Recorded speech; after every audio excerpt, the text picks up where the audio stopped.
આપણે 7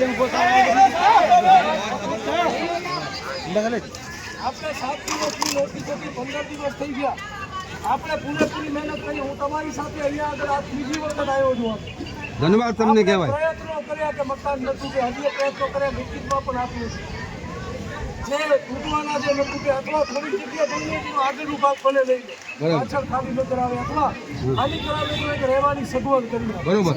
હવે બીજી વાત કે જ્યારે પણ બધા તોડવા આવે, બધા તોડી નાખે તો બધાને એક રિક્વેસ્ટ છે. હું ત્યાં આગળ આવી જાય, હું ભુજમાં રહું છું, તમને ખ્યાલ છે. અમારા ભરતભાઈ છે, ઈશ્વરભાઈ છે, આ તમામ લોકો તમે કહેશો ત્યારે પહોંચી આવશો. હું ફોન કરીશ એટલે મારાથી પહેલે પહોંચી આવું. પણ કાયદો હાથમાં નથી લેવાનો, કદાચ તોડવા આવે. કાયદાને માનનારા લોકોની આપણે કાયદો કોઈ હાથમાં નથી લેવાનો, લડવાનું છે. ભલે તૂટી ગયા તોડવા દે. આજે રાજકોટમાં ગયા ને મકાન રોવે છે ને, આપણે રોવાનું નથી. ઉભા રહે માસી, ઉભા રહે. ભૂકા મારવાની જરૂર નથી. આપણે આ સરકારને મજબૂર કરી દઈશું કે સરકારી ક્વાર્ટર અમને આપે. બરાબર ને? ક્યાં સુધી આપણે નહીં મૂકીએ? આ તો તોડવાનું બંધ કરો. 12 મહિનાનો સમય આપો. 12 મહિના સુધી સગવડ કરી લે, ભાડા ઉપર કે વેચાતો જે પણ થાય એવી રીતે કરી લે, પછી મને તોડી નાખો, કાંઈ વાંધો નહીં. પહેલી વાત, આ 3, 4, 7 દિવસમાં કોઈના મકાન તૂટે નહીં, આ કાયદાના વિરોધમાં છે. પણ આપણે આપણા પ્રયત્ન કરીએ. આ અંગ્રેજોથી ખરાબ સરકાર છે. અંગ્રેજોએ શું કર્યું કે અહીંયાના પૂંજીપતિઓને મારે. આ તો સારી એવી સરકાર છે, ગરીબોને મારે છે, પૂંજીપતિઓને અમીર બનાવી છે. એટલે આપણે એક જ કામ કરવાનું છે. હજી તંત્રને વિનંતી કરીએ છીએ, કોઈના મકાન તોડે નહીં. 40 ફૂટ 80 ફૂટની જગ્યા છે એટલું કરાવે, બસ એટલું વધારે નહીં.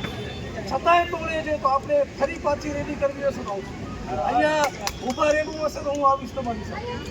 બરોબર છે કે તમને બીજા મકાન મળે જ્યાં 1-2 વર્ષ રહેવા માટે આપે, ત્યાં સુધી તમે સગવડ કરી લો. એટલો પ્રયત્ન હું તમારી સાથે. મેં જ્યારે કોઈનો હાથ પકડ્યો કે છોડ્યો નથી. આજની તારીખમાં અદાણી સામે 10 વર્ષથી 10 વર્ષથી અમારા સામે 5 મહિના લગાતાર લડ્યો, કોઈને મૂક્યો નહીં, હાથ નથી છોડવાનો. તમારા કદાચ અહીંયા છત જશે, બીજે ક્યાં છતની વ્યવસ્થા સરકાર પાસેથી આપણે કરાવીએ. બધા મેસેજ કરો કે હવે જાગો, આવનારા દિવસોમાં બીજાના મકાન તૂટવાના છે. તમારા તૂટ્યા તો બીજાને જવાના નહીં. મગજમાં રાખી દેજો. કોઈ એવો ફોજદારનો ફરાવીને કહેતો હોય કે નહીં તૂટે, લખનથી ઓફર બનાવી તો લેખિતમાં આપા. એ તો હું લેખિતમાં મારા 5 વર્ષમાં ગાંધીધામને બધી જ ઉપર તૂટી જવાની, તૂટી જવાની, બધી જ ઉપર બધી ગાંધીધામની જવાની. લેખિતમાં આજે આપવા તૈયાર હોય ના જાય તો પોતે લેખિતમાં આપે. બરોબર. એટલે બધા ધીરે ધીરે આપણે પોતપોતાના ઘરે જશું. બેનો તમે આપણો આભાર. બરોબર છે, કારણ કે લડાઈ લડવી જરૂરી છે. હાથમાંથી આમ કરશો ને તો આમ કરવાની જરૂર છે. હવે સાહેબ મારી વાત સાંભળો તો હા, આમને કાલે જે તારીખ દીધી એ તારીખે તોડવા આવવાના છે. એવું નથી, હું વાત કરી લઉં છું. હા, એ અમને કહો. એ સાહેબ અમને કેવું પડશે. પોતપોતાના ઘરે નીકળો.